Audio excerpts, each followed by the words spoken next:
before we got started, I actually had a question for you. No. It's a little bit of older news. Yo. But I don't know if you've seen all the stuff about like microplastics showing up in our bloodstream. Yeah, that yeah, kind of thing. Yeah. How does that affect vampires drinking our blood? And could I be like microplastic maxing to keep them away? I think honestly, I would love somebody to run a VTM game where they're like, they're feeding preference, or I'm blanking the word. I'm very brain dead and ADHD. The one where you can't feed on a thing. Feeding prey flaw. exclusion. Your prey exclusion is microplastics. Oh. So that means that you're gonna try to avoid like younger people, so like Gen Z and down, because you're like, they're full of plastic. Like millennials might be a little bit of a mixed bag, and then like But boomers Gen taste X. like prune juice. Well, no, here's the thing: is the boomers are full of lead, yeah. so From the they might gas. taste a little sweet because lead kind of has like a sweet. And make you a little angry. Could you have like Right? could you have feeding preferences for plastic? Oh my! You could. I don't see why That not. boy looks plastic. I'm gonna eat him. Look at him. He's just sitting there, Sorry. like just eating shopping bags. Right. There's a guy that does that. For your circulatory game, that actually brings up the potentiality for somebody selling like luxury blood plus. They take the time to centrifuge out the microplastics. Yeah. Oh God. Like- yeah. That's how you do that prey exclusion. That's how you do it with the prey exclusion. You take bagger. Yeah. And you just have to get some sort of blood processing lab or something, just something where you could centrifuge and just spin all the little microbeads out, Yeah. and then put it through a sieve, like a coffee filter. Just I like wonder. I'm making cold Yeah, like brew. blood plus.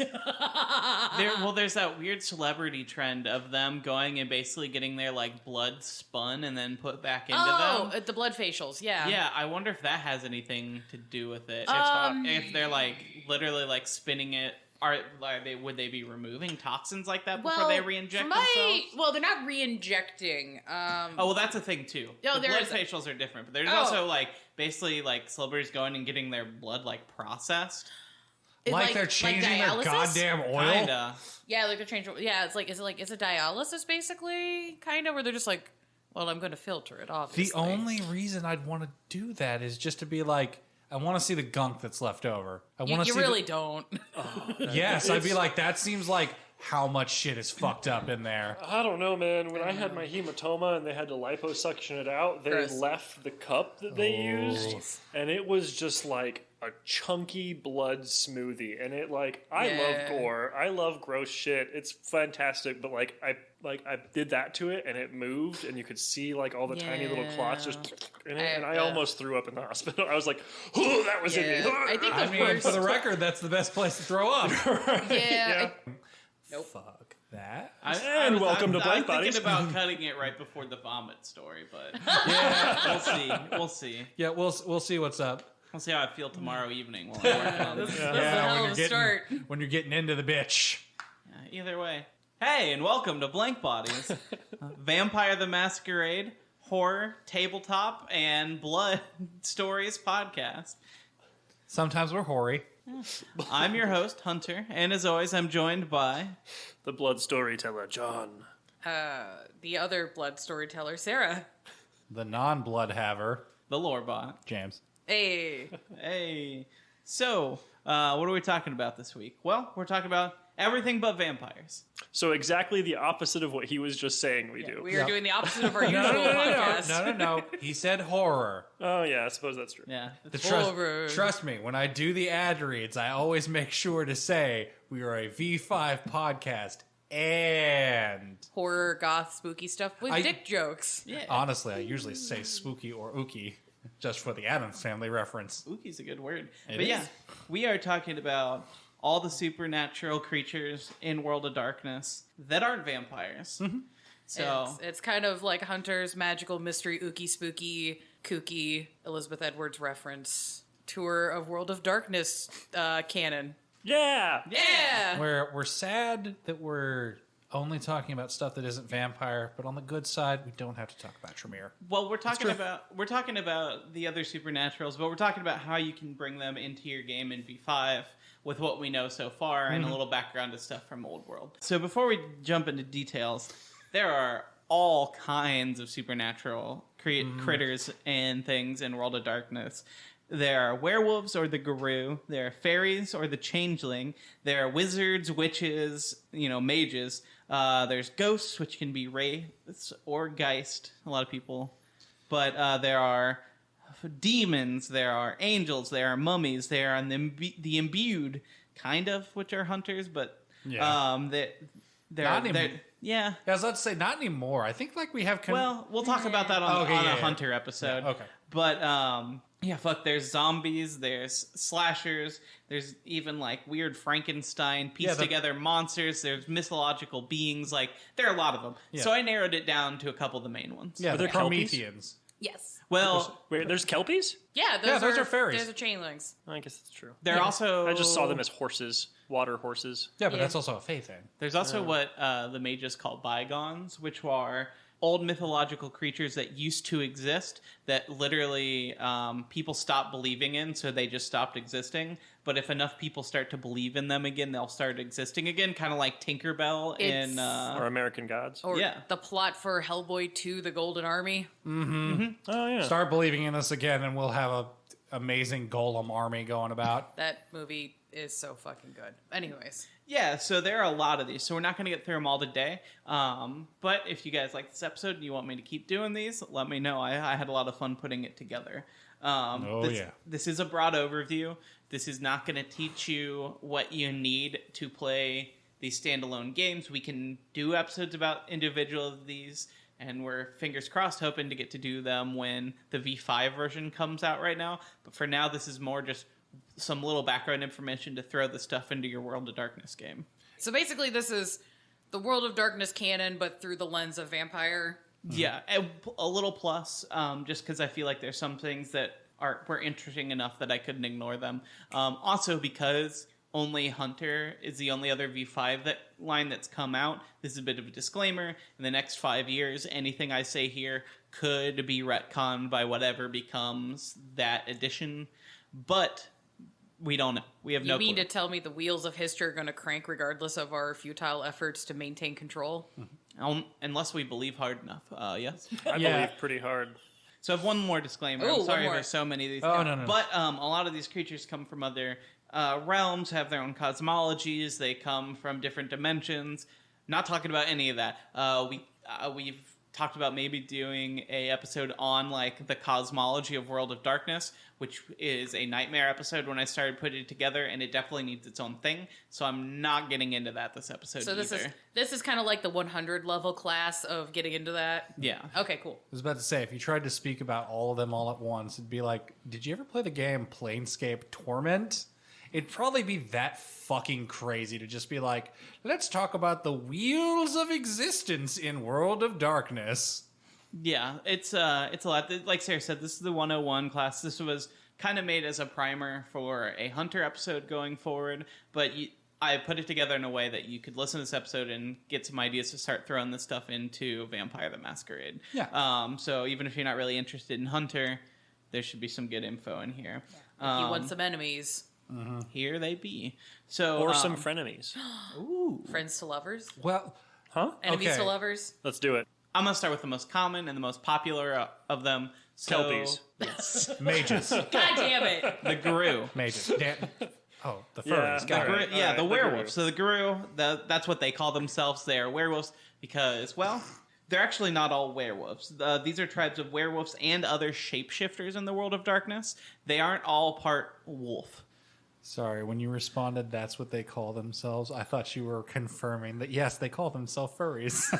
I was like, I need wouldn't be statistically. There have to be a portion of Guru that are also furries who are so into their change. They're like, I am my persona. They- I don't have to buy a suit. They're on the Chan board and they're like, guys, you have no idea. Actually, the funny thing is, Marvel does have a furry superhero who's literally is a werewolf.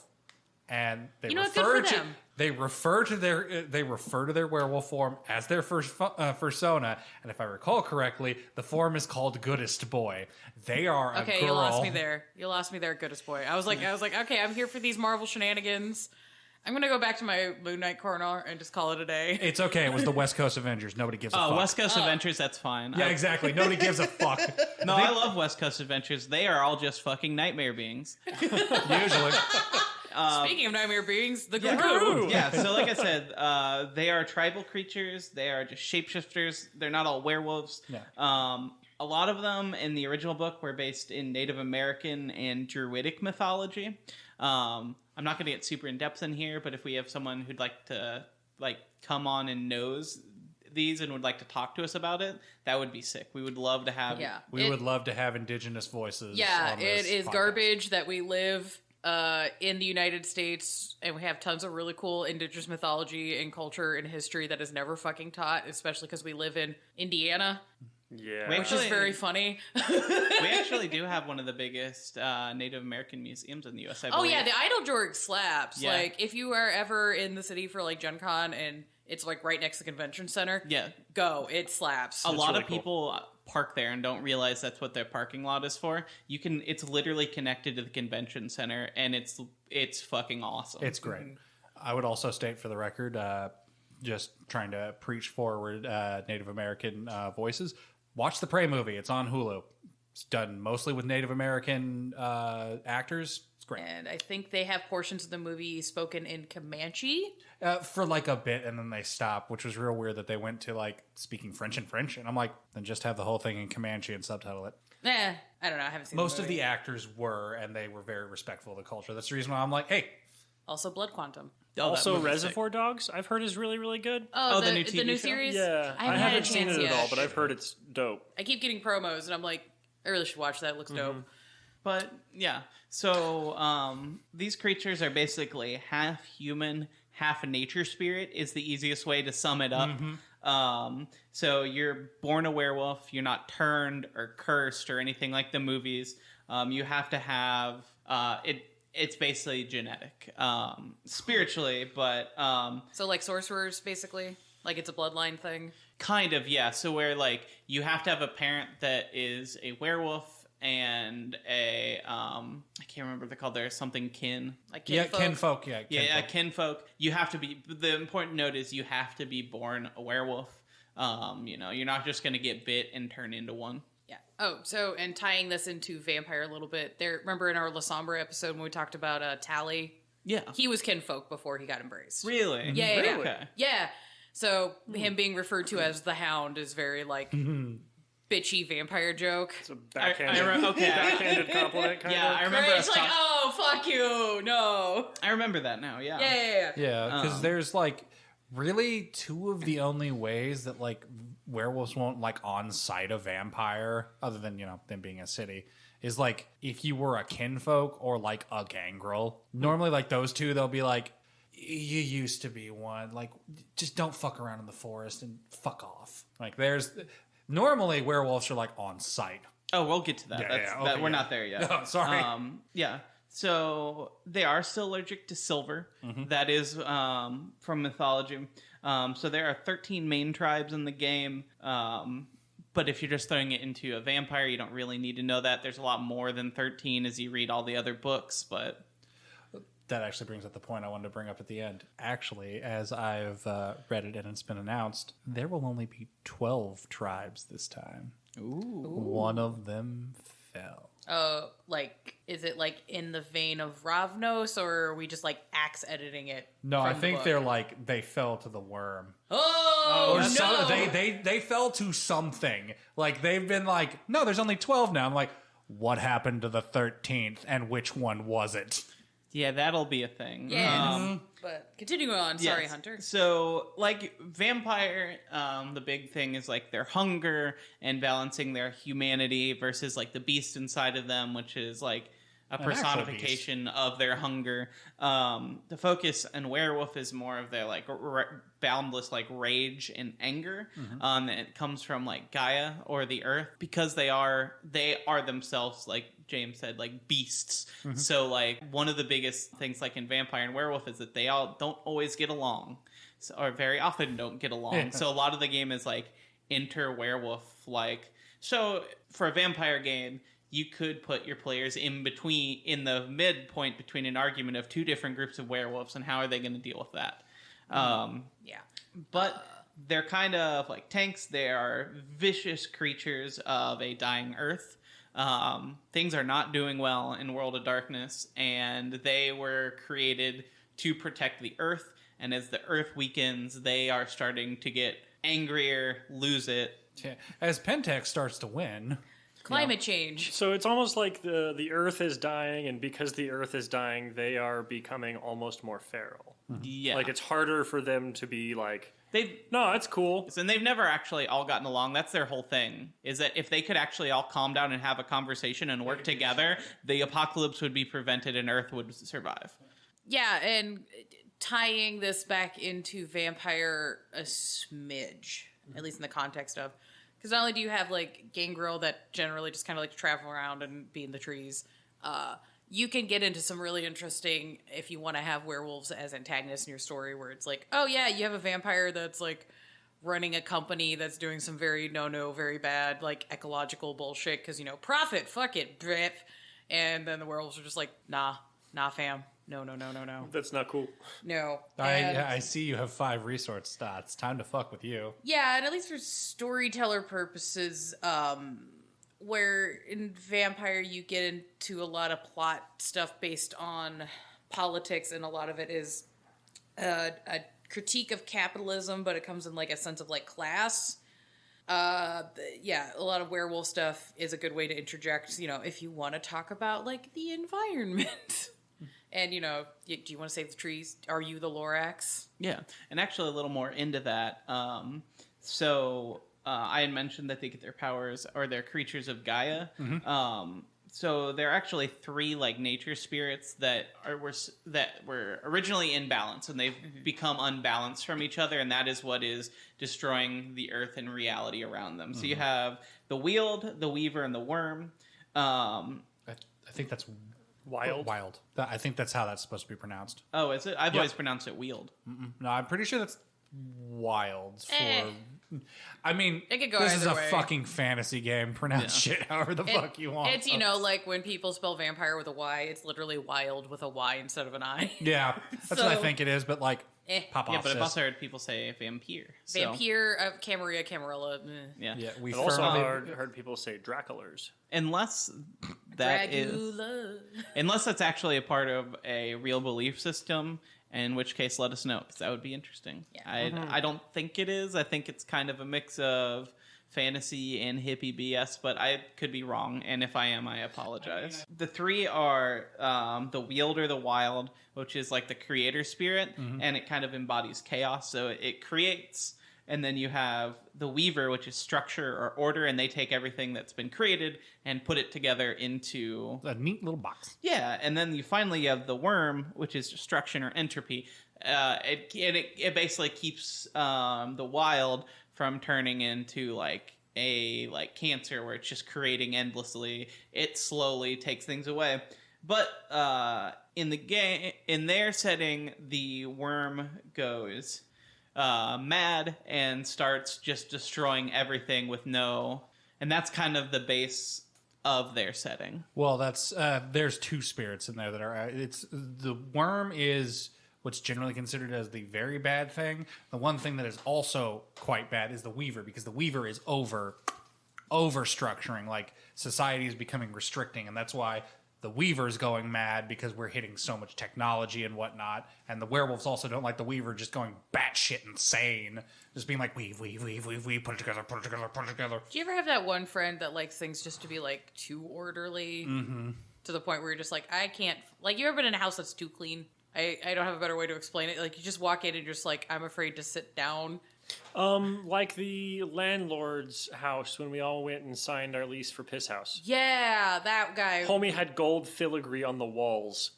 Yeah, and we're on like nothing says each the rich like gold filigree on the walls. Yeah, and we're all in different. We looked like the choose your character screen for like a punk Street Fighter beat 'em up. We were all like different genres of like dirty battle vests, and then we're all like afraid to touch the walls, and we're just like, we're not gonna get this fucking house. There's no goddamn way. If Morkborg was trying to sign for a lease, Yeah, basically, Borg was trying to get a lease.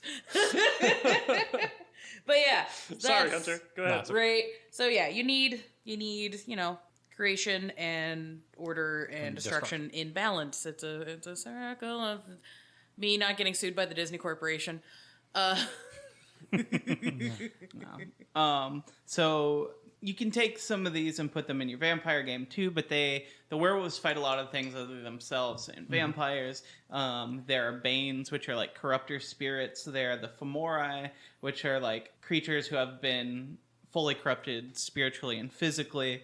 There are the black spiral dancers, who are like were a worm-tainted tribe of werewolves, and they became one of the biggest enemies in the game. That's what's so scary about James mentioning there's only 12 now. Yeah, exactly. Which, honestly, I think it would be very interesting and a good way to set up Mage if... And, I mean, this is what everybody thinks. Everybody fucking thinks it's going to be either the Bone Gnawers or the Glasswalkers that fall because they have always been very Weaver-oriented spirits. I do think that's might be a bit lazy, but also... if they have the Glasswalkers fall and they turn into cyber werewolves, I'm like, fuck, that's horrifying. Dude, just a fucking hulking, chonky, like, lumberjack daddy werewolf with, like, a chainsaw arm, though. Yeah, like, I can't remember which fucking movie it is, but there's a horror movie that's like a cyber Nazi werewolf. It's an old fucking 80s movie. I don't doubt you, but my brain is like... I think it's Howitzer or something, or like Battle Wolf. I'm just thinking of American Werewolf London when the nightmare sequences with like the werewolf Nazi nom flashbacks. Oh, yeah. Yeah. We got a couple others. There's also Pentex. Fucking Pentex! Pentex has been mentioned a lot in Vampire in the official games. Like stream games, and I believe they were mentioned in one of the books. But they are essentially a giant mega corporation that has been infected and taken over by the worm, and pretty much everyone who works for it is worm tainted to some degree. And essentially, they are just using corporate power to destroy the world quicker. Yeah, They're just like, what if we pump the pollution directly in the ocean? It's like cartoonishly evil bullshit, but like. Give it the efficiency of like Amazon with like what makes them hard is that they do a lot of good too. That's like where the combat comes. You can't be as a werewolf like go in and just like blow up all their facilities because like one of their subsidiaries is like, yeah, we're causing a lot of pollution. We're also the #1 manufacturer of baby formula, and if you were to blow us up, like how many babies would go hungry for us destroying us? How many innocent people who just needed a job would get blown up in that? Yeah, that's kind of why I was trying to do the Amazon tag in, because like that company is now such a integral part of just particularly Western society and how a lot of people function. And there's like, I think they're one of the highest job like Walmart as well. Like I fucking hate Walmart, but if Walmart were to like snap disappear, that would just fuck so many people. I have some family in like very rural Iowa who, there are some of those farmers and stuff out there where the Walmart is the closest place to buy like groceries, and it's an hour drive. Yeah. And like how many people in the community rely on Walmart for like a job? I would also bring up the thing that I love about Pentex, and it's great. If you look in those old books, like 9 times out of 10, I think that like Werewolf was almost one of the biggest supporters for this, would have like actual comic sections of like illustrated like stories. Like instead of just the text-based ones, their body horror for like worm-tainted Pentex members, so good. It's good, but also it's like, oh yeah, this dude just pukes maggots as an attack, and he likes doing it. It's like, oh yeah, there's horror. Yeah. There's the horror. Yeah, just thought of like way to integrate this into V5 is like, yeah, you have one of your vampires in your party is like running a company, and there's another business in the area that like wants to like do business or do a merger or something. And then there's an NPC that just comes out of nowhere and is like, bro, you can't do this deal, and gives you like the secret file. And it's like, oh no, this company is a subsidiary of Pentax, and now you have a werewolf ally. And you guys got to like team up to like not do the business. Yeah, be like, we're not going to fuck with you. We got to save the rec center. Yeah, we're not going to fuck with you, and we're not going to try to kill you, because 9 times out of 10 werewolves are usually pretty much better at the martial combat than the vampires. Usually, unless the vampire's really fucking old. But Yeah, it's like, which do you want? Do you want all the money and now now a werewolf enemy, or do you want none of the money and now a Pentex enemy who's like, I'm done asking. We're now going to be doing hostile takeovers. Speaking of hostile takeovers, Garou do not do vampire interactions well. Yeah, because they look at them as like worm tainted because vampires are creatures of entropy. This is a little bit into the weeds, but when in World of Darkness or Vampire, a lot of people posit, I don't know if it's ever confirmed or one of the things you could confirm, but essentially when you get turned into a vampire, half of your soul is consumed in that process. So as a vampire, you have half a soul. Mm-hmm. A lot of werewolf, it's also positive belief that other half has been taken over by the worm, and you're becoming an entropy creature of death and destruction. Yeah, that second half that is the beast is just the worm. Yeah, that tracks. If you lose all your humanity, you lose yourself to the beast. You become just white. You become a white, which is just a murder machine, a destruction vessel. So any alliances you're going to have between your players and a werewolf are going to be shaky at best. I mean. So it's kind of like teaming up with Target to take on Amazon. Yeah. Where it's like, that is still just kind of like it's still big, a piece of shit. Wasteful, giant corporation, but like, it's Target, it's not Walmart, it's not Amazon. They're the ones who are coming in and like shutting down all the local businesses, more so than Target did, so... Target's just like, I just wanted to come in here and sell. It's like, we have gender-neutral bathrooms. Like, if you could stop doing the union busting, that would be cool. Be super neat. Be super dope. They do... The one side in a lot of the books it mentions is that there is a little more leeway from the werewolves towards the gangrel. Because they're both like nature creatures, there's a lot of mentions of them working together a little bit more. Even if, again, it's like, can be territorial. It's like, you guys can have that part of the forest. We're going to stay over here. There's also, we talked about it in the Gangrel episode we recently did, but like, there's mythology that says they basically come from the same mother. Yeah, just like, okay, we're cousins. So, Inky-doo. It's also mentioned a couple times that like, they feel bad for the Malkavians, and they've dealt with each other over the years, and like they almost more like, although I have seen it written, it's like suffer them, the mad ones, not to live. Basically, like, oh, it's a mercy killing. No. Yeah, because I feel like they have that thing where if they run into them, they're like, they don't know what they're doing. They're just like an animal that's like dementia brain animal. They're just like, pick it up and move it over there. It didn't come up here of its own accord. You know, the sad times when you see a possum like walking up the street the wrong way and you're just like, oh, he's not doing good. And as far as like how they get along, this can vary greatly across different cities, different chronicles, different time periods. Like usually, if like we recently went to a LARP, and in a setting like that, you're going to have a little bit more cooperation just so everyone in the room can hang out and vibe for the night. So depending on the kind of game you run, you can obviously tweak this to them being like absolutely like blood enemies, to uneasy alliance, to like we're chilling as long as we don't have like separate goals. So you can kind of set your game like that. This is just kind of how it's usually presented in the books. Yeah. And also one oft not talked about, there are other changing breeds in the universe. It hasn't been fully confirmed for V5 setting yet, but most of the time there's other differing breeds that have their own BS agenda. Some of them are extinct. Some of them are just like so small that nobody notices them, like the were sharks. Like you don't ever see those guys because they're just like out the fucking water, and there's like 12 of them or some shit. I thought there was a lot of them, but they're just like there's so much of the ocean that people don't fuck with that like we just don't know. When you said small, they're too small for people to notice. I thought you meant like physically, like a weremouse. Like a person's just like, oh, I'm about to fuck you up. There are were-rats, I believe. Yeah. There are were-rats. Oh god, do the were-rats like flatten their rib cages like actual rats to get through like little spaces? I can only hope. That's actually one thing that I'm using for my game, and I will suggest for other people.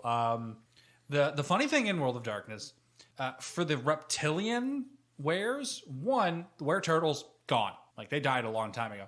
Every other were-reptile you see, no matter what it turns into reptile-wise, it's a were-dragon. That's how it is in Old World, like all of them. If you see a were-gator, that's just a were-dragon that just went, I don't want wings. And they can bring those wings back later. But any of them, like Gila monsters, crocodiles, alligators, caimans, like any big lizard, that's just a were-dragon. It's hard to take the were-dragon concept seriously because I've recently seen the video of like how alligators will vibe in the water when it's just their head, because you think they're flat and they're menacing. Nah, they're tilted at a 90-degree, just kind of chilling with their little arms out, just dangling. Yeah. And they're just like, you know how you see that head like drift, and it's just like a claw machine through the water. Yeah, it's doofy as fuck. Yeah, it looks stupid. And if you want a preview of what a werewolf like stat block might look like, there's one in the back of the vampire core in like the example enemy sheets. There is a werewolf one in there. I will say that likely with how long they've been working on the game, when we finally do get like a werewolf 5, it'll probably be pretty different at this point, but who knows? It's a good reference for your ST if you want to have that in there. And there's also the rules for if one of your players decides to get hyphy and is like, but what if I drank it? We've talked about that in the past. That reference is in that section too. So I gotta call one of my characters out. Because I have to. It's in the contract that you made me sign. Actually, wait. We've talked about this on the podcast. We have. That's why I was trying to make it a quick, we've talked about it before. It's in that section. Yeah, I'm like, why you gotta call Brutus out like that? It's fine. So werewolves, they spooky, they exist. Fuck capitalism. I mean, to be fair to Brutus here, I'm currently playing a vampire that would probably, if given the chance, give it a shot. Oh, yeah, Ken. Yeah. Yeah, he would just like, what is it? Like, asking as he's halfway through a sip. Yeah, so, does anyone else have any other werewolf notes before? No, it's just the changing breeds, which aren't confirmed, but if you want, I think, like, both the changing breed books from the Old World and the Chronicle ones are nice, because, like, we don't have anything on them. Like, really, like, concrete. You can do whatever the fuck you want if you want a werebat to come out and just be like, surprise, alpha vampire. Yeah, I mean, this is mostly lore and ST stuff for right now, so you really could do whatever you wanted. Yeah. But I think that if you're going to play a werewolf, just as advice for anyone, your character should probably invest in at least one good brush. Just saying. Otherwise, the shedding is going to be a mess. I mean, depending on your hair texture, you might need to get like a wide tooth one. I've gotten into doing vintage hairstyling, so now I've got like a boar hair brush for like slicking things. Oh, yeah. Or just a comb, you know. If it's really curly, you don't want to break up that curl pattern, get a wide tooth comb. You'll be all right. God, maker, damn it, Skipper. You said that, and my first thought was just like, wear Pomeranian. Just so poofy. Yeah, just orf. Takes less damage because he has so much fluff. Yeah. You can soak the damage, but like your damage output is not. It's nothing. Just nothing. Go for the ankles. all right. So our next one is the most complicated. And so I've tried to put the most concise info in here, but there is stuff that's going to get left out, and we can do a deep dive on them, but know that I had to abbreviate things. So if you've played this game and you go, that's not right. But actually... It's literally the core. I know there are a lot of these have much more complex answers, but, you know, this is just for people wanting to check it out or maybe throw, like, one into their game. We're talking about Mage, obviously. Yeah, it's okay, guys. I am judging him slowly but surely. They're going to judge us, and we don't have enough drugs on hand to make this, like, applicable, so, you know. And there was like a whole page of comments like from all these different deckers, and I was like, "That's so fucking cool! It's written so fun." Oh no, it reminded me of like the very first story arc in the Constantine comics. Well, not the very first.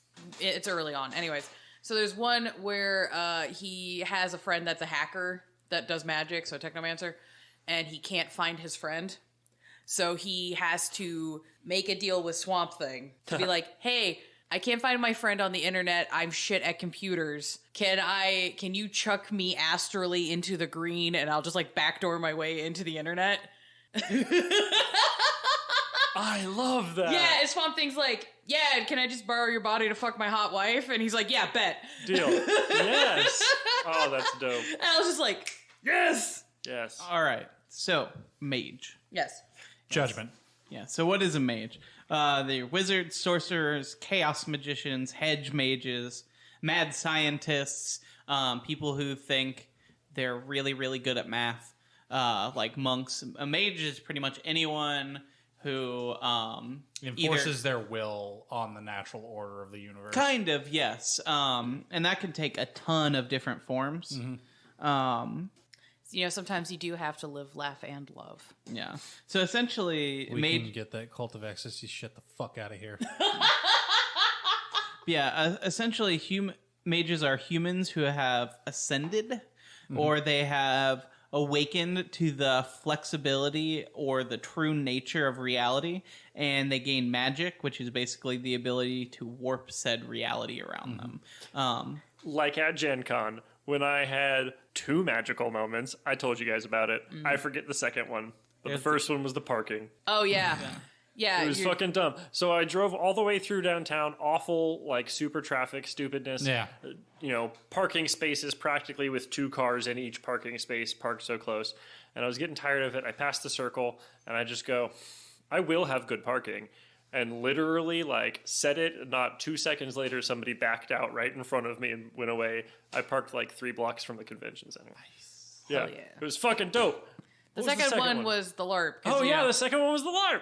Because I was, like, complaining to Allie. I was like, I've been to so many Gen Cons, and I've never just met a complete stranger who invited me up to, like, their hotel to play games or anything. And then we meet a dude, he invites us up to a hotel, LARP. Weirdly enough, I didn't think about this, but after thinking about the conversation, we were in that hotel when I was talking about it. Oh, really? That's crazy. We had accidentally trespassed in that hotel the night before. I guess when I was talking about it. Accidental shout out to the City of Glass Games for inviting us to the LARP last minute. We sorry we crashed your LARP. Yeah, sorry we crashed your LARP, but we did have a lot of fun. Yeah. Experiment 66 may be yielding magical effects on subject. I'm in. Hell yeah. All right, so mages, they're fucking nerds. Yeah, pretty much. Hey, fuck off. They're kind of like the glass cannons of World of Darkness because they are still inherently humans who have gained extraordinary knowledge and ability, but like physical shell, they're still just a human. They're not even like as tough as like a hunter would be. They are literally just a person. Depends on which one you're talking about. It's just some guy. Yeah, 9 times out of 10 it's just a guy, but sometimes that guy's made out of carbon steel. Oh, we'll get to that.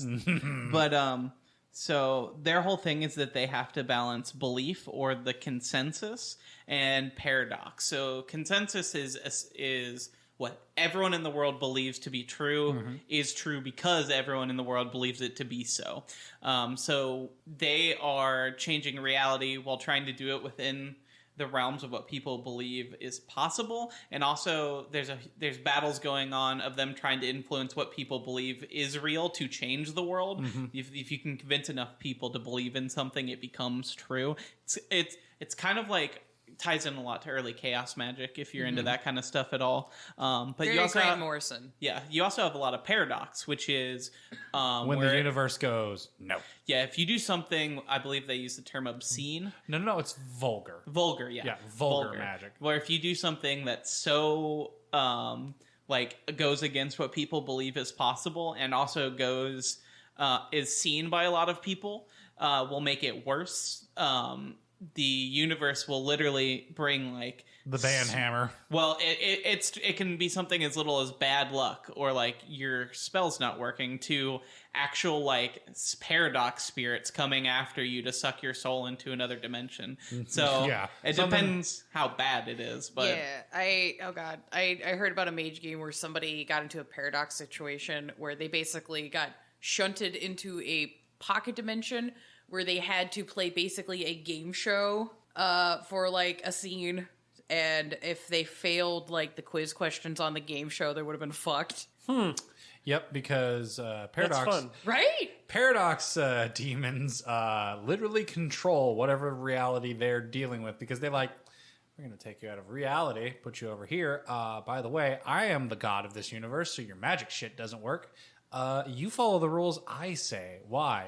I am universal timeout. Would that mean like the Endless are paradox spirits? They are embodiments of ideals.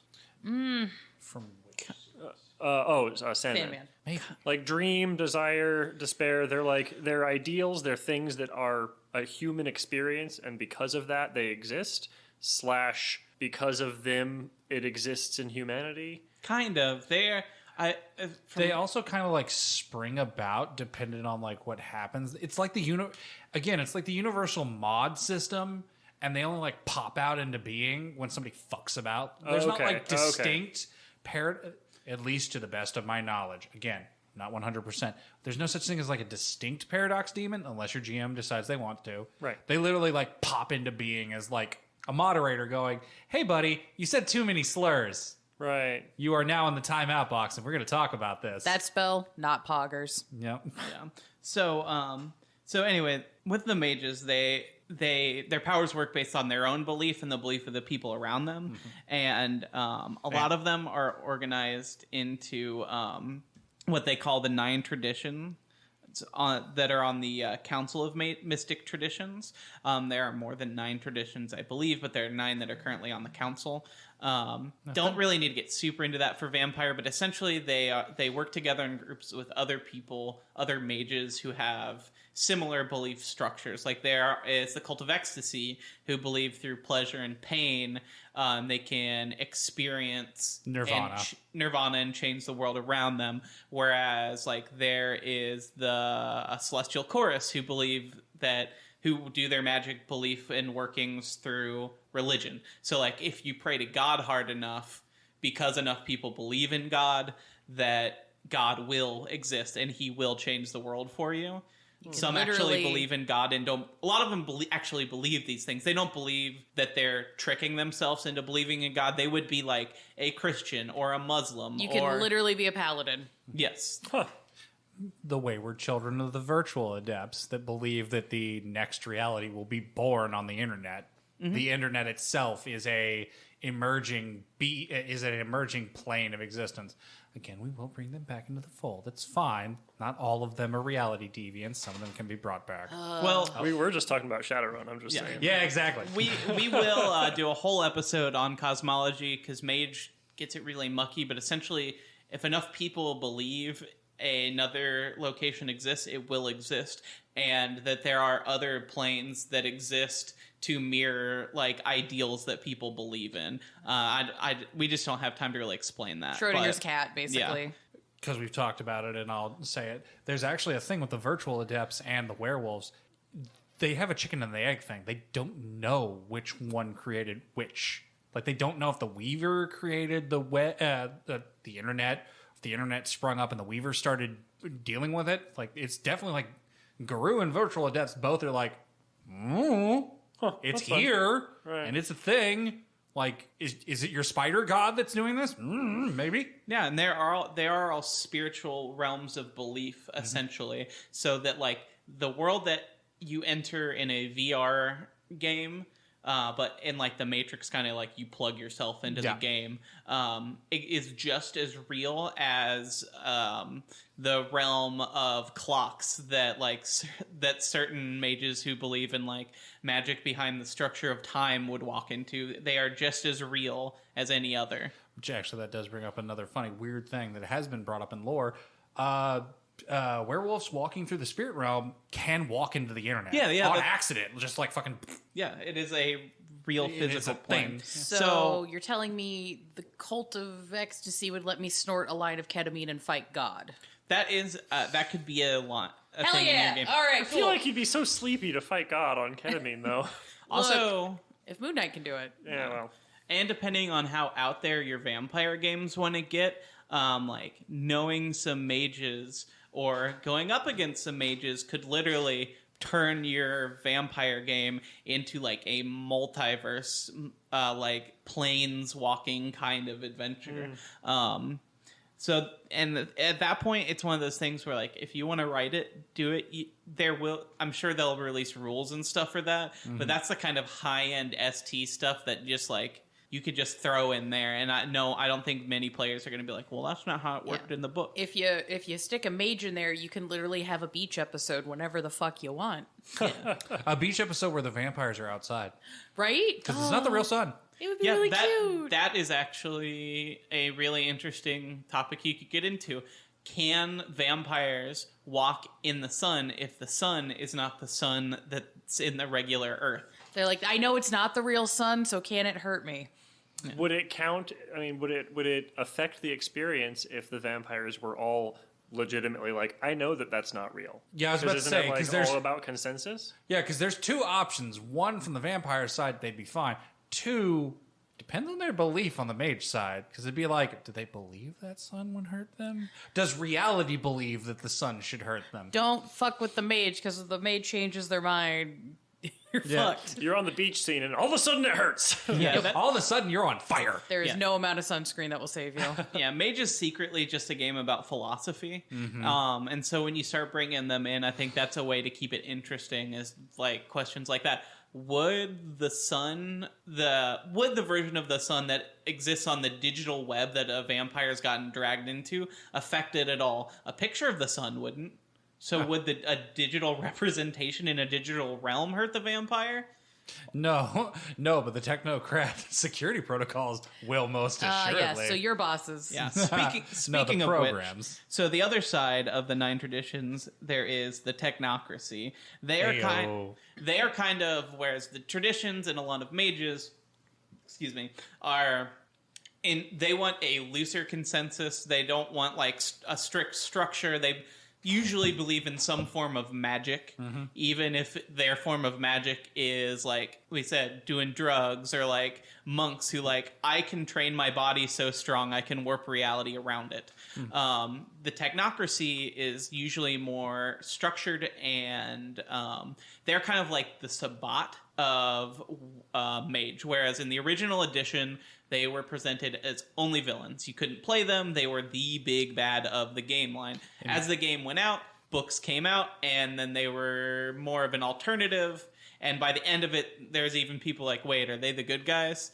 That's a philosophy debate you can have for years. But yeah, because the way that they run about, again, Sabbat believe we need to kill the antediluvians. This is the only thing that matters. When the traditions were the traditions back in like medieval time, technocracy made the smart choice, and they started presenting their magic as something that wasn't magic. Science. They brought it out as science. They literally, like, people would be like, light, devil, magic, and they're like, no, it's not magic. It's something we call science. This science thing, it's not magic. It's just a thing do a thing do a thing, and they're like, that makes sense. I now believe in a light bulb. So what we're saying is Nikola Tesla was a mage, and then Edison was a technocrat. Because Edison did a lot of science. He also just mostly stole patents. Edison would have been a Sons of Ether fucking asshole that steals patents. Edison. Probably would have been a syndicate. Okay, cool. He probably would have been a syndicate mage, just being like, will take these ideas and make money. Yes. Yeah, like the Syndicate, quick wrap of the technocracy, like Syndicate, their magic is literally like financial systems. Like capitalism is basically a ritual for the Syndicate. So that's what kind of makes them different. It's any tracking, like it's data it's metadata, the fucking mage. Yeah. So Facebook. So I mentioned it earlier, but like, what is awakening? So mages refer to themselves as awakened, while non-mages are called sleepers. I mean, fuck Harry Potter, but they're kind of like muggles. They're like people who don't know magic exists and aren't allowed to know magic exists. There's a big dispute in the game. It's one of their big concept between mages is whether magic should just be for those who naturally awaken, for nobody, no one gets to do it anymore, for everybody, or everybody by force. The problem is when you force someone to awaken, they might just die. Yep. And there are creatures who are literally trying to awaken everything, which would like Thanos snap destroy a bunch of people. The technocracy is trying to awaken as many people as possible, because the more people involved in it, the tighter the consensus, the tighter they can structure things. Like the old mages are like, this is just for the people who get to it naturally, so we can have loose and more freedom with our magic. Because, again, we've gone over the goals of, like, why the Guru are doing what they're doing. Mages, no matter if they're traditions, technocracy, I'm not sure about the sorcerers and everybody out, they might be just doing their own thing. Their main goal is they believe there's a reality flood coming that will destroy all of reality if we're not shored up, if the boat's not made good. And technocracy believes we're doing this, your security is increased, but your freedoms are taken away, so reality can exist. And the rest of the traditions are like, we would like freedom and safety. So Mage is a bunch of nerds. You know that experiment you did in middle school where the teacher goes, here's an egg. We're going to drop your egg off a 3-story building. You need to build something that keeps the egg safe. And the reality flood is you have your contraption and you drop it and you're just like, well, I hope. I don't know. And no one can agree on how that egg should be protected. Yeah, that's kind like of there's some general rules of like, here's some basic understandings of physics, and everybody has different agreements on materials and structure and design. But the goal is keep egg. Yeah, because a lot of the mages are under the assumption that once the flood happens, their consensus will be reality. No matter who it is, who's ever like does it, that's what's going to be new reality. There will be no changing. They will be the winner. So that's the reason why a lot of the traditions are fighting against the technocracy, because they're like, we do not like this. You say it's magic, but it's very confining science. So like they rage against that machine for that reason, because they're like, yeah, it might destroy reality, but there are drone strikes. So you can't form a new reality without cracking a few eggs. Yeah. So who do they battle? Well, other mages, that's like the main goal is they're usually in some sort of struggle with another mage group. If not, they have, like I mentioned earlier, they're called bygones. They're magical creatures from like myth who end up leaking back into reality. I did a mage one shot that was all about like trying to catch a gorgon. Hell yeah. It was fun. That had gotten loose in a park. And the news was like, these weird statues keep popping up. Oh, shit. Is this a flash mob? Yeah. There's all kinds of those, like chimerical creatures, chimeras, all kinds of stuff. Reality itself, we mentioned like reality spirits and that kind of thing. Mages also are the number one splat or type of supernatural that if you're playing a mage game or if you're playing any other game, they're the easiest, I feel like, to slot in and out. Especially without a character sheet, if you're running V5 and you want to throw a mage in there as an NPC character, literally use human stats, look at the book and be like, that's a cool spell, they can do that. Yeah, they're just plot device. As long as you just like roll like potentially like wits/speed or some shit. Yeah, if you're slotting mage into V5, there is canonical hooks, because if you get the Chicago by Night, there's a Tremere who is rumored to have connections with mages in the book. So if you just want to like pop a guy in there to deliver plot and then fuck off. Isn't that also the one that has a potential mage in the chantry pretending to be a vampire? Yes. Yeah. And there's also a potential pocket dimension on the south side. Yeah. He's just pretending. He's like, yes, I am a Tremere. I promise. Yeah. So I think it'd be a little bit fun to just have a mage in your campaign or your story just long enough to be like, he just phases into reality, that he's like, oh no, blah, blah, blah, gets like half a sentence, and then you just see a hand phase into reality, grab him, and pull him back. Yeah, just a Rick and Morty moment, just like... Yeah. That'd be just kind of fun. Yeah, we like to have fun here. Yeah. Right. Don't burn the toast. What? That's the fun of introducing mages into your vampire game, is that even in lore, they kind of are indifferent to each other depending on their goals. Like, vampires obviously have no direct reason to dislike mages. Mages don't really care about vampires. They know they exist, but to them it's no weirder than like them like talking to the spirits of time to figure out what's going to happen 20 minutes from now. So like vampire, yeah, sure, whatever. As long as they're not actively going head to head, you can do all kinds of stuff with them. You know, they might be suitable business partners, or they might be rivals going over like the same chunk of town. Yeah. There's Because again, like the technocracy just looks at them like, if you're pretending to be a human, I don't give a fuck. Yeah, as long as you're maintaining consensus. I mean, you could also just have a fun, like, oh, hey, vampire character's like doing a flirty flirt with a human, da-da-da. And then suddenly this fucking wizard kicks in the door like 20 minutes later is going, you fucked my girlfriend? And you're just like, I did what? How'd you find me? Either that or also the like anybody being like, oh, I'm the scary predator. I'm going to like do a bad power dynamic with this human. And they just go, freeze. You're like, your character can't move. What? Yeah, your vampire can't move. Everything is Jello. Oh, and that's also the thing we need to bring up. Paradox and consensus do not matter with mages when it comes to other supernaturals. They are not part of the consensus. Yes, because they, even if, like we said, the werewolves disagree or whoever, whatever, all were created by reality. Even if people consider them reality deviants or whatever you want to call them, they were all created in some way by reality, and so they are just as real as a dog. So when a vampire does magic, they don't have to worry about paradox because they were created with the ability to do that magic, whereas a mage awakens to it and is essentially breaking or warping reality to do something. Well, I was also bringing that up for the inverse. A mage using their magic around or on supernatural creatures does not...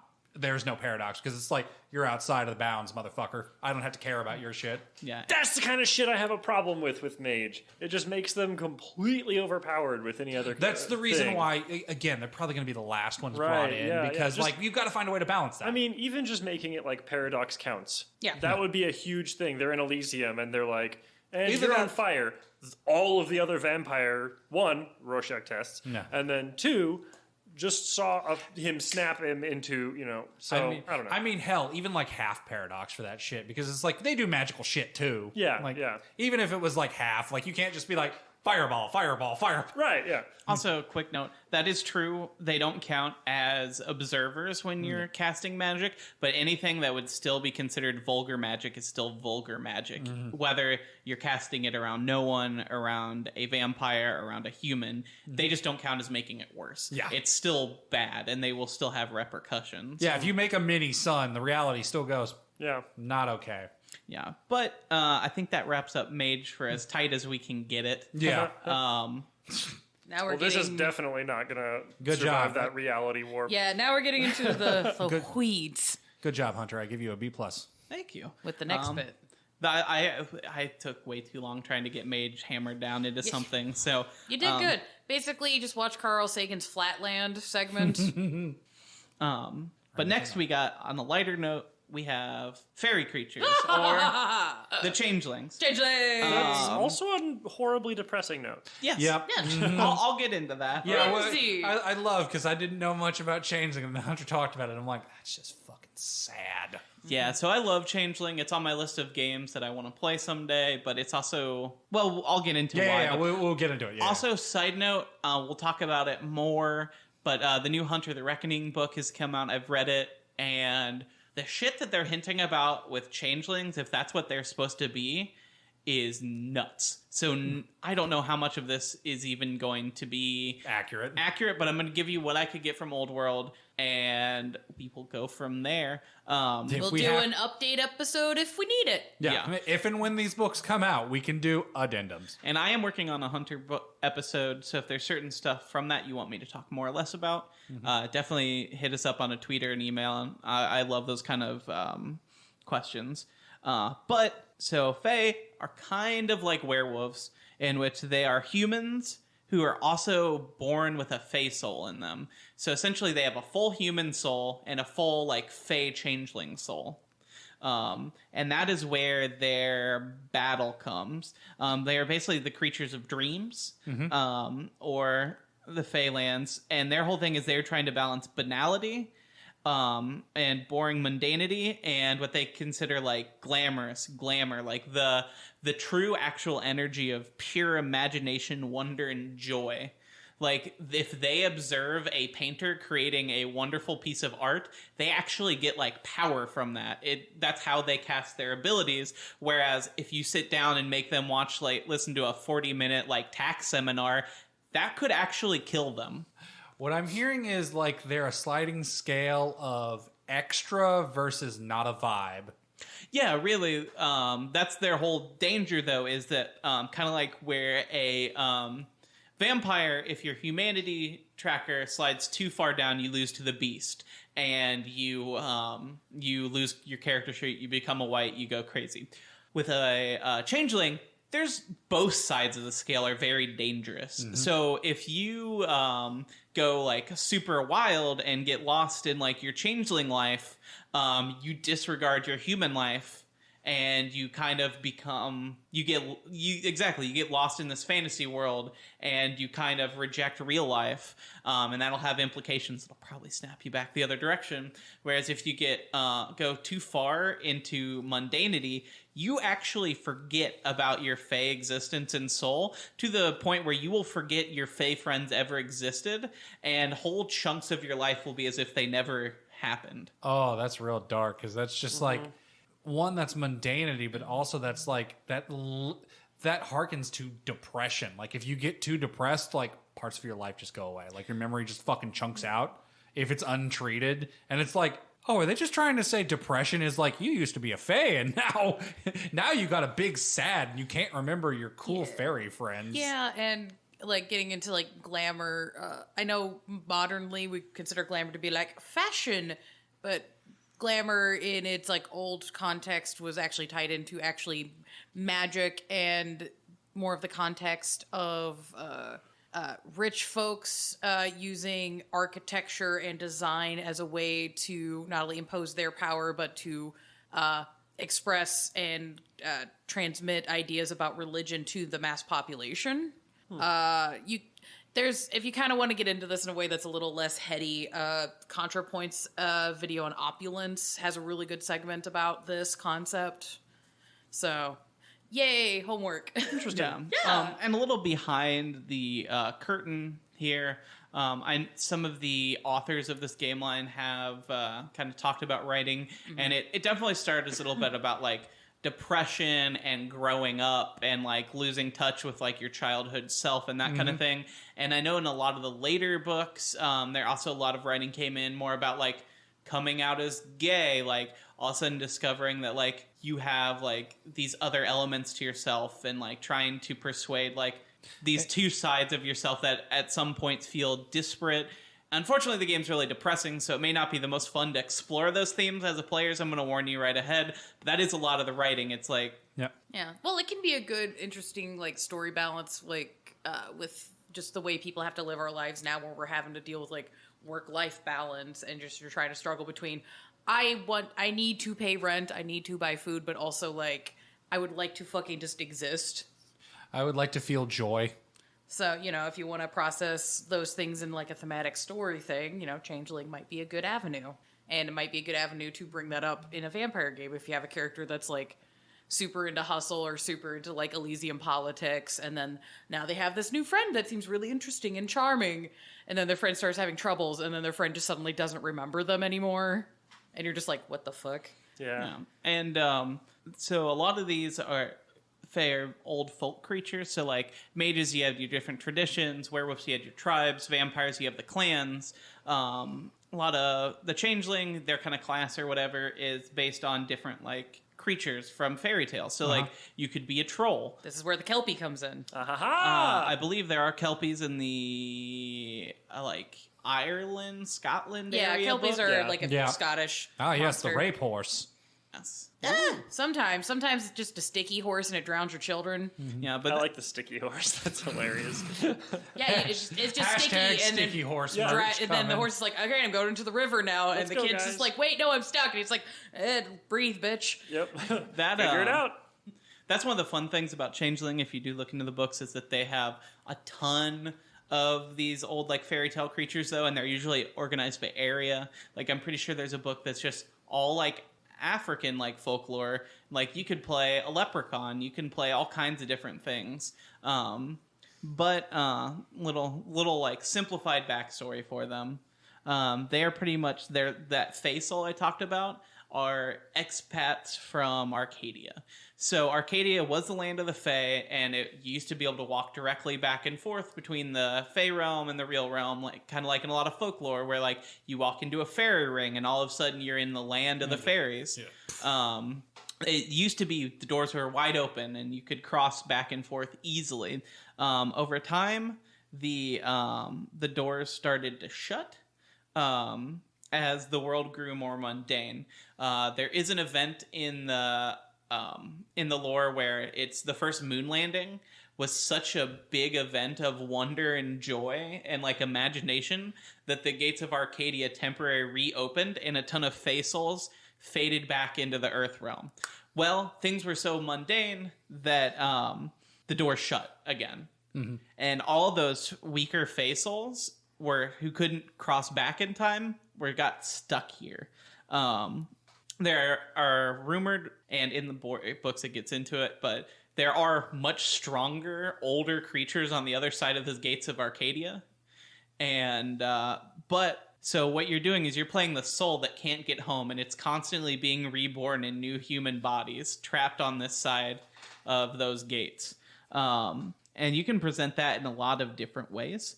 They can be everything from like weird Lovecraftian outsider souls and beings to like more playful or silly game, or like, playing tricks and that kind of thing. It kind of depends what you want to introduce in your game, how you want to run your games. It's probably secretly one of the two heaviest games in World of Darkness. So I know a lot of people judged it for being so silly, but I feel like that like silly levity is kind of needed when you start actually getting into some of the heavy themes that are in it. I think a lot of people got a bad taste in their mouth because they're just like, oh, this is just like silly urban fantasy. But if you actually read these books, like it almost makes the silliness scary when you realize like they're being silly and that might kill them.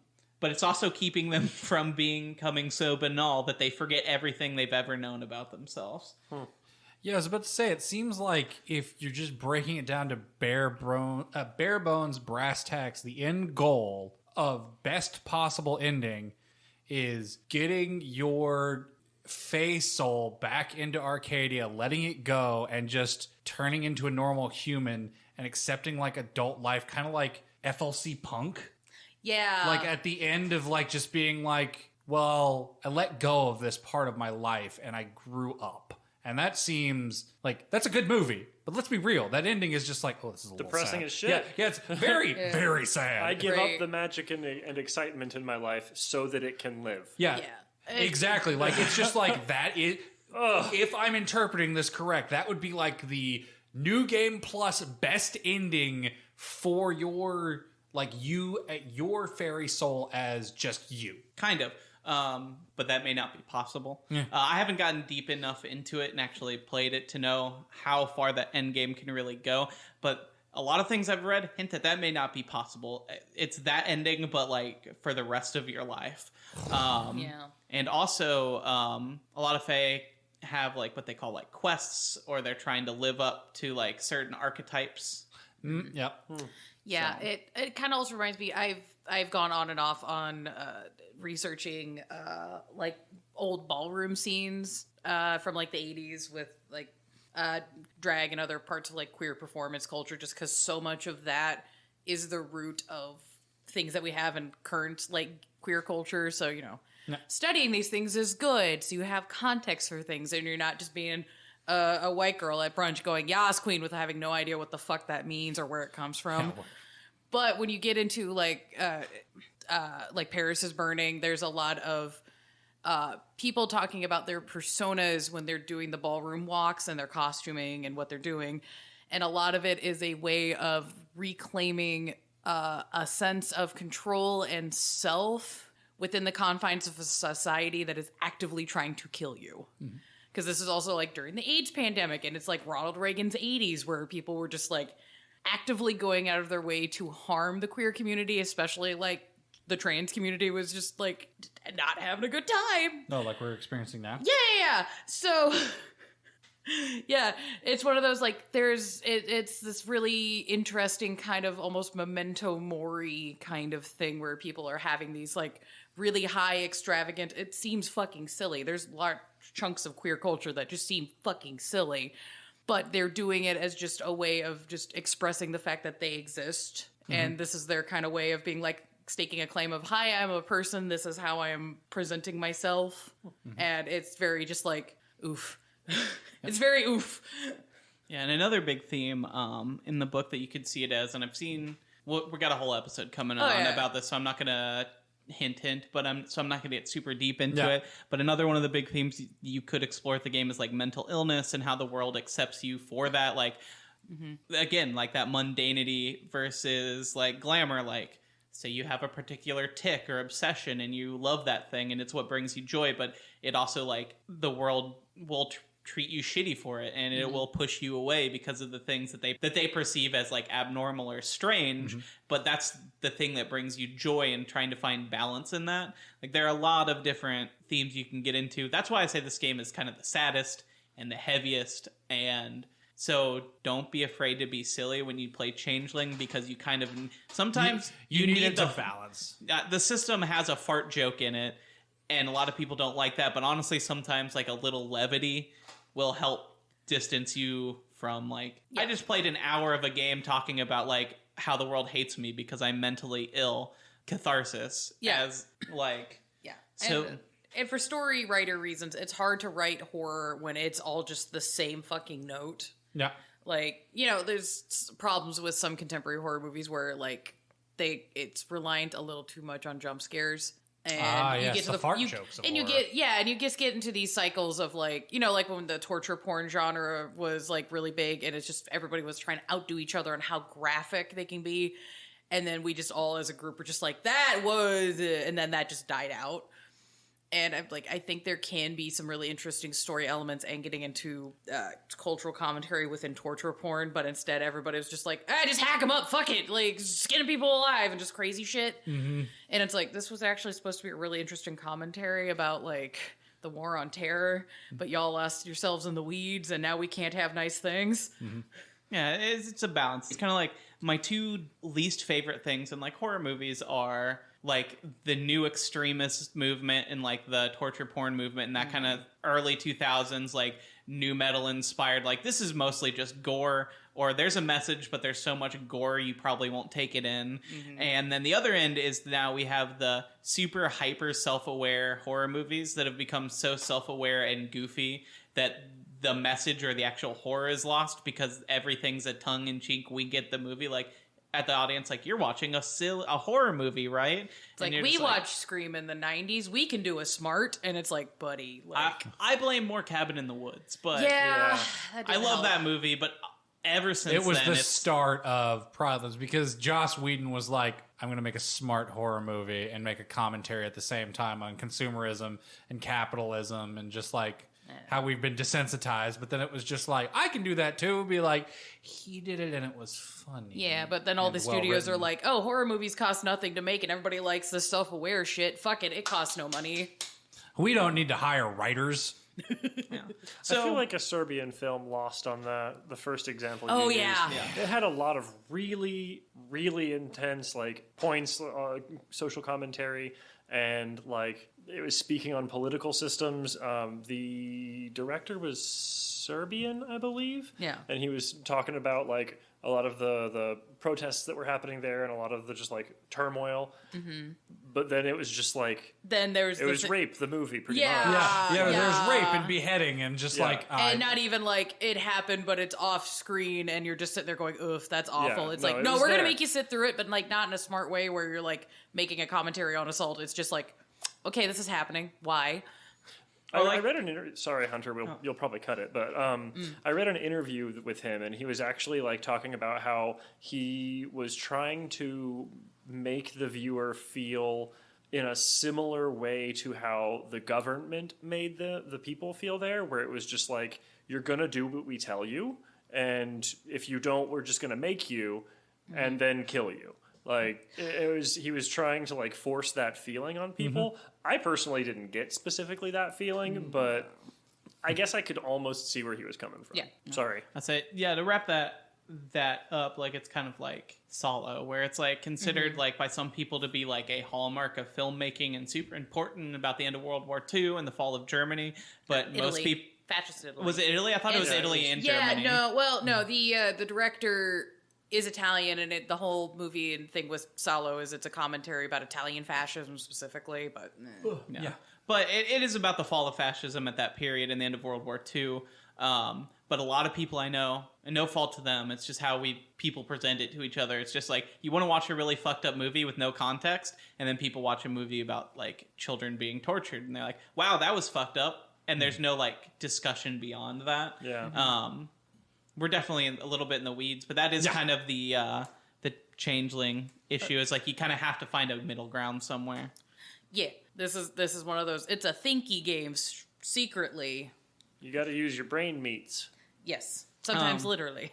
Yeah. So how do I put these thinky creatures in vampire? Yep. Honestly, they're pretty easy. They have the least conflict with other supernaturals. They kind of just ignore each other. I mean, they are aware of each other's existence. The Guru or the werewolves, like, honestly are really nice to them because they're like, I mean, these are true beings of Gaia. They view them as like nature spirits. So like, they're more nature than the nature spirits to some of them. Some of them, they're like, they got two souls. Yeah. Some of them are like, these guys are a little out there for their own good, and they will put them down. But that's just kind of seems how werewolves do be. Sometimes they're just like, nah, mercy kill. It's like, the horse is sick. No, it just kind of coughed a couple times. The horse is sick. Chink, chink. The horse broke its leg. It's stumbling. I think we just need to clear out the horseshoe. The horse? Gotta put it down. No, the horse is dying. Look at him. He's laying down. I'm like, the horse is taking a nap. Like, the Malk and them are buddies. Yeah. Malkavians and the Fae. We'll get into that Best more. pals. They're pals. We got the Malks coming up. I'm definitely going to make sure I have some notes about the Fae stuff in that episode. But Yes. they definitely get along. The Malkavians are the seers, and they can be a little silly boy too. So, and we got into this in the Book of Nod episode. They have drug blood. Yes, you should really. You can do a like sip, but you really shouldn't because it's addictive. And you will fucking. It's a bad time. Also, We had some drug blood. we didn't bring it up, and there's no real place to put it, but it was a fun bit. Not only is it addictive, in Old World, if you drank too much of it, you would explode. I don't remember that. Just blow up? Yeah, there's a chance you could just like too much. You would OD and just explode. Okay. All I can think go ahead. is meaning of life. It's a wealth, health, and mint. The super full guy. You guys Yeah, know him, yeah, he yeah, just I eats know the what you're mint, talking- poof, Yeah, he explodes just all over had the so place. much. Yeah. It's again the capitalism meme and just eating too much. He's just and he just puts it in. That makes sense. My So brain good. went to, I think it was the gnomes in, the animated show with the Dipper and Grunkle Stan. Oh yes. Oh, you're talking about the Schmebulok. Yeah, 'cause Schmebulok there's- puking the rainbow. Just Yeah, well, I thought there was a scene where one of them exploded and it was just confetti. Yeah. I think there's a banishing where it Which does that. I would love that because everybody's expecting like, oh, that's going to be blood and guts and bone everywhere. And I'm just like, nah, it just exploded into duochrome powder. Just Yeah, Nice. I'm pretty sure it's like a rainbow explosion. Usually, it's just hell like yeah. poof. yeah, and even if you don't explode or just become addicted, another thing, it's not really as it's not. I don't. If I correct me, I don't think it's a flaw anymore where you can take like mental illness. No, mental illness is not a flaw. That is a character choice that you should talk with your ST, and your party at session 0. I can't remember what Old World called that though. Yeah, They were- dementation. Dementation. yeah. So Well, yeah. Well, that was the ability, and then there was just when you took them on, they had a word for them. Yeah, but I they can't had remember. something, and it was an actual psychological term. Oh God, I can't remember. I It am is a exhausted. very offensive thing that we will be talking about probably in the mental health episode. We will get to it. World of Darkness has had many stumbling points. They're doing better recently, and we are very thankful for that. And I would argue some of that was progressive when the book came out in 1992 or whenever. Yeah. But essentially, you drinking enough Fey blood could give you like mental illness because you were just seeing and expanding beyond what the human mind could. Yep. which, understand. very Call of Cthulhu can be an interesting story point. There's ways to do it that are not dickish, though. Yeah. Any other Fey notes before we move on? No, I think Faye's like your shit. So like, I've expressed the things I know. I have some like cultural hang up with Fae stuff, but that's just like my background where they're just my family would, people in my family would have mental illness, and instead of like going to the doctor, they're just like, oh yeah, he's just a wall of the fairies. And I'm like, that doesn't help anybody. And so I'm just like, just, it's a good kind of door for if you want to add some Eldritch level bullshit into your game just to fuck with your players. Yeah. But also, if you're going to do that as an ST, make sure that you fucking talk to your players and make sure people are cool with it, because some of this, for it to be effective, depending on your story, might require you to take away some, like, player autonomy for a second, and don't just spring that on people, because that's fucked up. Yeah. Also, I would say the Fae are kind of like the mages, where they're one of the easier ones to throw in your game without a character sheet, whereas a mage might be fucking around and doing something that's really pissing off all the werewolves intentionally. A Fae is probably not doing it on purpose. They're probably trying to fulfill, like, some goal of them and just obliviously, like, changing reality and things around them with their glamours. Yeah. But we got one last one. And one of my side favorites. Yeah, this is Wraith.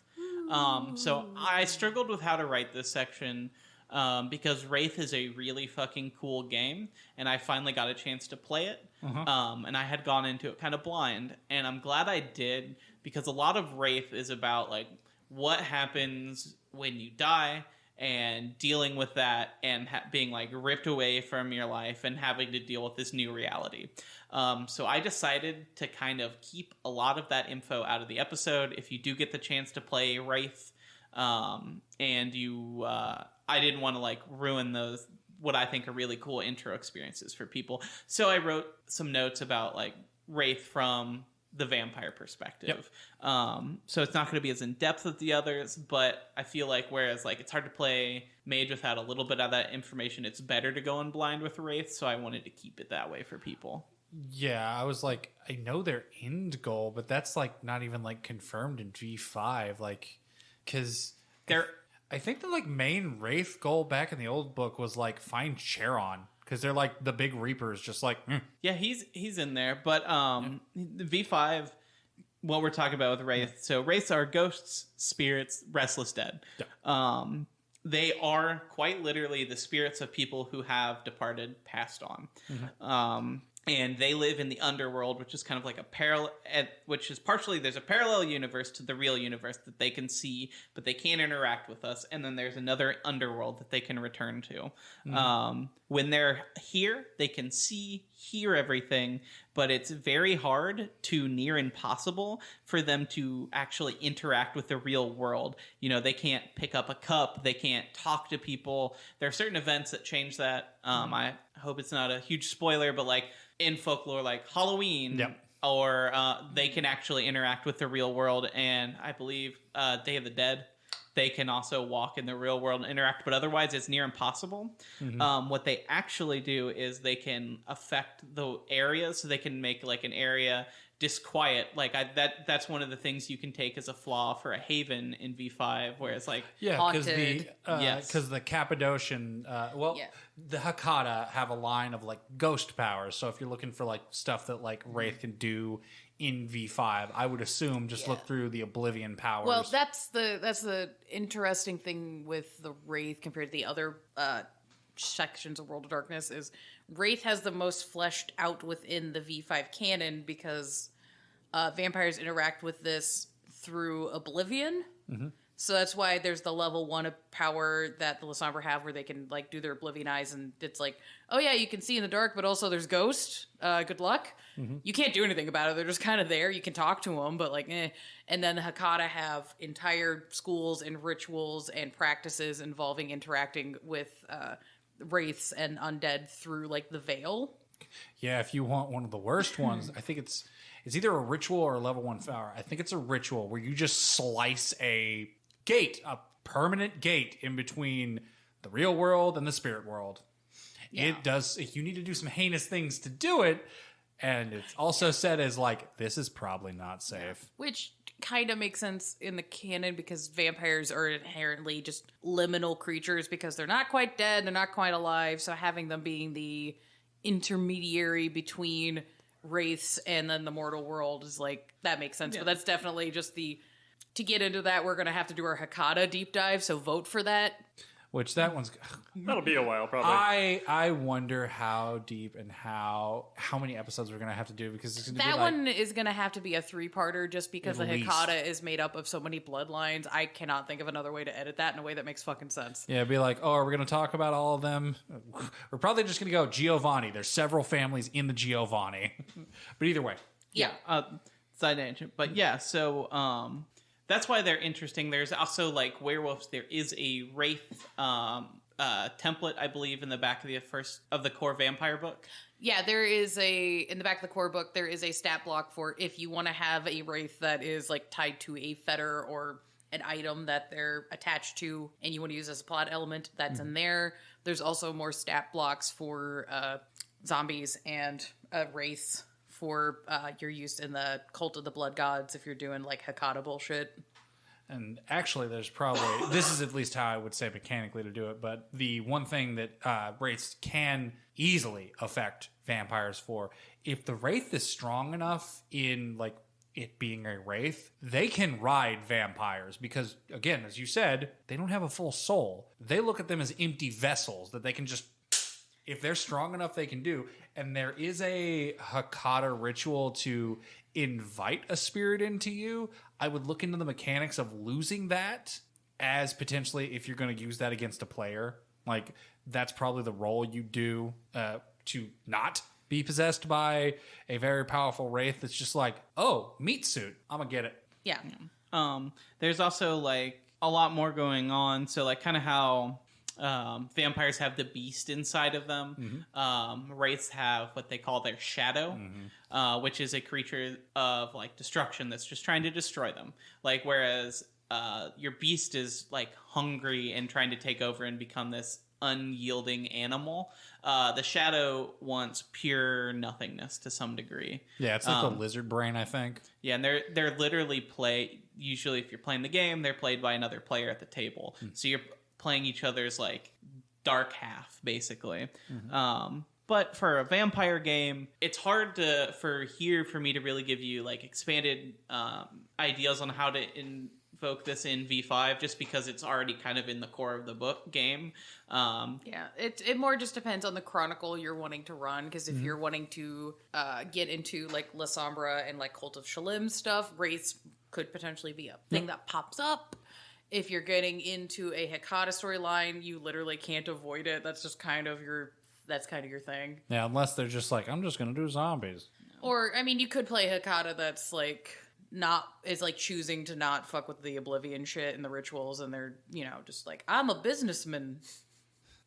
But actually, funny thing, because I think, and I thought this was funny, the beast mechanic that we see in V5, I think the first time World of Darkness explored that type of like the ST, like, when you fuck up, giving you that like dark twinge, was in Geist. I think Geist was the first time they ever did that. Which Geist was the Chronicles version of Wraith. Because they literally had like, you had another thing that was attached to you that like had its own desires and usually was considered darker, and it would be piloted by the ST that would be like, oh, you fucked up, well, it's going to start trying to tell you to do stuff. And if you roll badly, it's going to make you do stuff. Yeah, Geist is weird. If and when we start doing like Chronicles game lines, that'll be really interesting, because Geist is kind of a weird combination of Changeling and Wraith.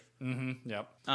They're so interesting, but I always think that's funny that I'm like, I came to V5, I saw the Beast thing, and I'm like, that was from Geist. That was the thing they did in Geist. Like, I mean, it's good. Like, it's a good way. Like, we always talk about how, like, we like the changeover. It's a very nice way to be like, hey, if you fuck up, like, here's the consequences. Yeah. Before we wrap up, do we have any other Wraith notes? Ghosts are cool, and it's, at least for storyteller purposes, if you, depending on the story you have, this is another thing you can have in your arsenal to have, like, oh no, my Chaos Goblins are going off the plot line. You could literally just pop a Wraith in that just, like, looks spooky and sad and points in the direction of plot and then disappears and never does anything again. If you want to set up, like an additional like issue within like, okay, yeah, we're breaking into this house and we're just going to go in and steal a thing. There could just be spooky ghost stuff. Ooh. So, yeah. I would also state for a lot, like, Bloodlines, the game where you're like, oh yeah, I just have to go into this house and get a thing. And there's just, you go into like a weird ghost dimension and things are like getting chucked at you. And you're just like, what the fuck? I just need to get this thing and get the fuck, Yeah. Actually, I just had an idea. Yeah.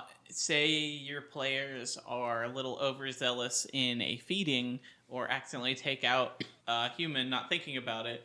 And then that person's Wraith comes for them. Mm-hmm. And now you gotta like go make friends with the Hakata and be like, how do I get rid of this? I would also state for the record, any of you checking out the Old World lore, it is interesting. They're very good, but trigger warning: slavery is a thing in Wraith.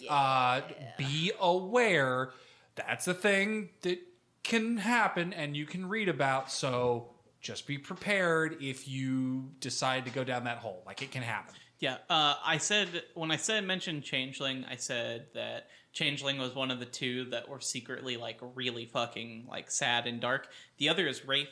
There is an entire book, and I mentioned another episode about like the Holocaust and how the underworld reacted to that. So big warning: if you're not in the mood for a big sad, maybe stay away from Wraith. Yeah, you need to like be prepped.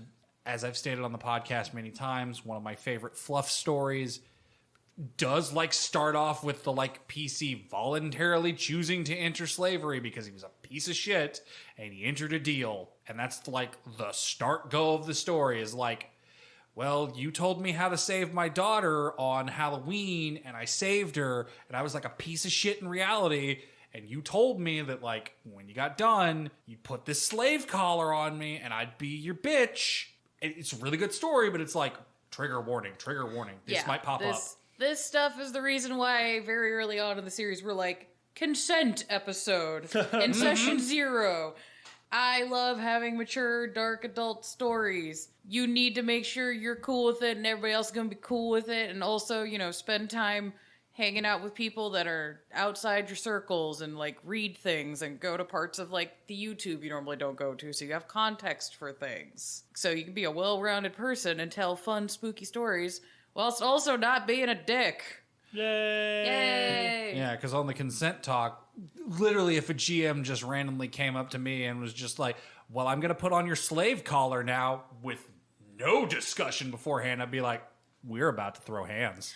Yeah, and it's like you can get into some interesting storylines, like even if you're not going the full losing your player autonomy in that kind of a regard. I mean, there's still stuff like that with like blood bonding and ghouling and, making sure parameters and safety precautions are set up ahead of time are important. Yeah. Otherwise, you lose your friends, and that's sad, and that's the ultimate sad, and we don't want that. Let's be real. Yeah. So, final thoughts on Supernaturals. I know we didn't get to them all. This is going to be probably our longest episode to date, and we only did like 4 of them. Like, we didn't even touch on demons, angels, mummies, the imbued of hunters, like all kinds of stuff and that we could talk to. So if you want to hear more of this, let me know, and we can do more episodes on things. But I thought these were for the 3 other big non-vampire games, and then Wraith, it's hard to not talk about because it is so core already to the game. Yeah, we didn't go there. Tis silly races. Yeah. And how dare you talk about Mummy? Yes.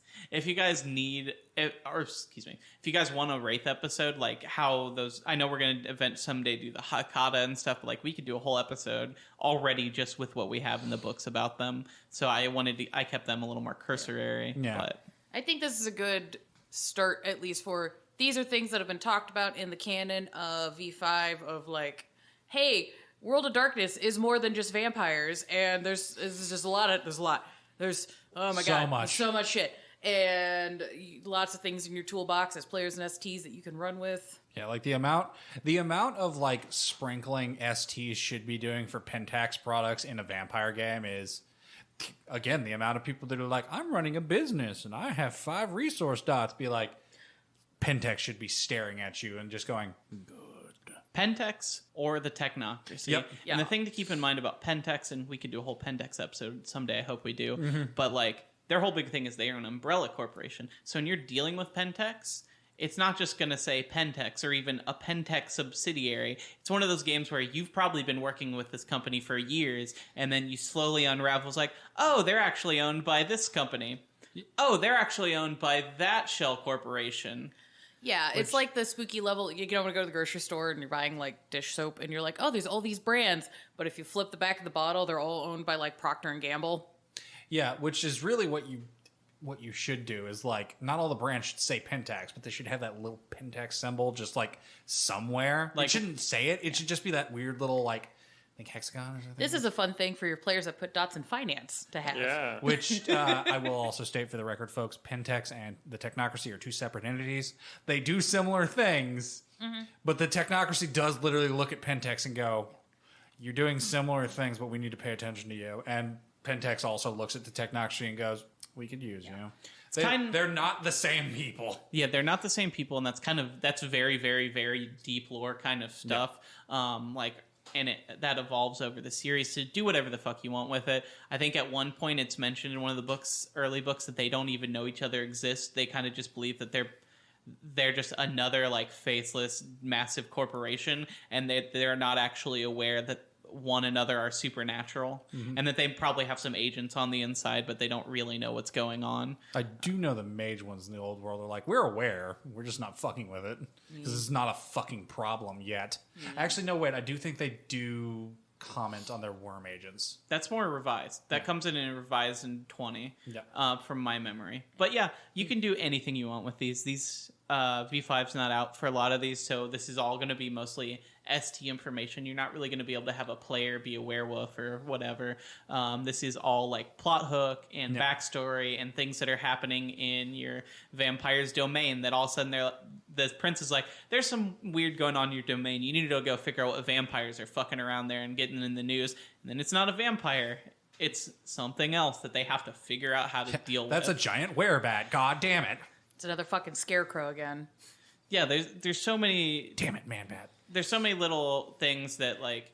These are good also for players who've been playing V5 for a while or are comfortable with the clans, and they're starting to feel a little too comfortable with what's in the game. You can start chucking some of this stuff at them and just see how they react. Yeah, because you're just like, I know every power that Dominate has. I'm like, Right. Or I was going to say, if you're a player that's been playing since, like, First Ed or V20 or whatever, your knowledge base can be a good way to segue extra information for new players and be like, hey, there's a whole other fucking world that you're not aware of, and I know the stuff out of character, and if the ST's cool with it, you in character can be like, hey, here's a little lore nugget, and then that could just be a plot hook for everybody to be like, what the fuck? And then you have a whole other avenue of the hobby that you can share with your friends and be like, yeah, I got all these fucking novels and comics and art and, you know, it's cool. Use it. And another thing we didn't comment on, but it is a nice addition that V5 did, and it is also another way to flesh out the fact that there are other supernaturals out there. The Goblin Roads. Like, that's just pretty much all the thing. Anything that is between civilization and you going anywhere is just like, that's all the other ones just mixed together because you are only safe in certain places because, you know, a combination of Wraith, Werewolf, Mages, and Fae just fucking about in between the cities, and just like, that's why you need that lore sheet, because it's like, you don't fucking know what the fuck you are running into. Just going, well, I'm going to go from Indianapolis to Dallas. Just be like, buckle up, bitch. You're going on a trip. Yeah, and it could add a plot element of like why the cities, while they're hectic and chaotic and you don't want to deal with the plot politics, it might be safer than going out and driving in a backcountry road and then suddenly there's just like, you're just seeing weird shit in the trees, and you're just like, Yeah, there's a war between Wraiths and Garou, and just one dude that looks like Steve sitting in the middle, just drinking his coffee, and you're like, why the fuck is nobody fucking with that dude? Yeah, and like this is something we can talk that will come up more in the Hunter, but it's kind of one of the big notes in World of Darkness. Like, that once you have an experience in the World of Darkness with the supernatural, other supernatural things, you're bound to start continuing to see them. It's kind of like an infection. Once you're aware, it's mimetic. That's the whole point about being a hunter is you saw something supernatural and now you can't ignore it. Well, vampires are starting in the deep end of that. So once you are a supernatural, if you're fucking traveling it's almost as if the universe is going to be pushing other supernatural things in your path, or vice versa. Hello there. I'm here to talk to you about your car's extended warranty. That's kind of why I brought up a little bit of the reality and stuff in Mage, is that it is a flexible universe. Then there's a structure and almost a thinking, unknowable truth behind it. And so it's not too weird if your vampire is like traveling across city and they happen to stay at the hotel with a wraith in it. Yeah. You've bought the game, and now the universe is selling you the DLCs. It's just subscribe. More like these are free updates that you can't say no to. So, Thanks, Paralyze. Yeah! John's been looking like he's going to explode. Peeking. Huh? No, my butt hurts. That's fair. We got new chairs. We're cushions, adjusting. But my butt still is... Yeah, that's because you're skinny. You were so thin. I ain't got no cake. Got none cake. And that's okay. You know who's got cake? Paralyze. You check them out on Bandcamp. I'm going to say, I'm going to be so very much... At the very least, those baselines got some cake. We exist on the internet on Twitter at _bodies. We also are on Instagram. Blank Bodies Pod. Blank Bodies Pod. I'm still working. TikTok. The Clock app has been trying to thwart us. Mm-hmm. I will get it figured out. If James could get a hold of his technocrat overlords and just let me have a login, that would be cool. Do you understand the clearance level that is? No, that's why TikTok. I've asked you to do it. It can't be that hard. A net login to all sites. No, here's the thing. I've created 2 accounts and the Clock app just deleted both of them. So I don't know what the fuck I've done to upset the clock gods. You kept shoving shit in my slots. Go on. I thought you liked it. No! Which, speaking of, if you want to reach out to us and contact us for potentially interviews, we have a Gmail. Gmail. We've got some fun. We've had some fun interviews with creators and makers and movers and shakers, and we like talking to other community people about what you're doing. Yeah. I just like talking and meeting new people. So hell yeah. Even if it's not World of Darkness related, if you do horror stuff, if you do tabletop stuff, if you make a cool board game, I'd love to have you come on and talk about shit. If you're in a band that makes cool goth music and you just want to talk about music stuff, that would be sick. Hey, as I said to Brent whenever I watched that episode, I was like, fuck, I want to play in a Lancer game. Hell yeah. I listened to that and I was just like, fucking Lancer. Yes. We also have a Patreon. Special thanks to the people who support us on Patreon. Mm-hmm. Really what keeps us going, and we appreciate everyone's support so far. If you're interested, please go check that out. We have all kinds of tiers, all kinds of prices, from everything from just throwing us a couple bucks to say thanks to full color illustrations to voting on what we do on the show. We have a lot of cool options, so if you want to check that out, we'd really appreciate it. For just $5 a month, you can sponsor a functional mic stand for Skipper. This thing is held together with duct tape. This thing probably has more duct tape on it than I have skin on me. It's about as broken as I am physically. It's bad. It's bad. I'm pretty sure you heard me and Sarah last week lose our fucking minds because the Lanyap Gaming channel got launched, and you can see us do the stream game stuff on that. Yeah, sorry for being annoying, guys. Yeah. I mean, you guys have been asking us, It's okay. Where can we see you play? We got excited about a thing, but we're nerds. It's fine. Do the thing. You do the thing. And we're doing this thing. And thank you for everybody that dealt with our movie posting fuck up because of Gen Con, and I also had COVID. I'm better now. Yay! Hey! The two are not related. We had a COVID scare / infection. Then we got all better and went to Gen Con. Yeah, literally got over extremely COVID. highly before Gen Con. There was no us transferring COVID to Gen Con. It was we made sure we were negative before going. If I was not negative, I would have skipped, but I was, so we went. And also people we ran into, thank you for saying hi. I appreciate it. It's great. Yeah, we like talking and hanging out, and hopefully we can do more next year for Gen Con. So, yeah, that was cool. And actually, speaking of stream projects, I think we're going to be doing stuff soon. We're having some secret Blank Bodies projects soon. Yeah, we have a couple in the works right now, actually. So secret, super secret. I can think of 3. Hell yeah, 3 secrets at least. Got secrets 3. Goodbye. Goodbye. Goodbye. Goodbye. Mwah.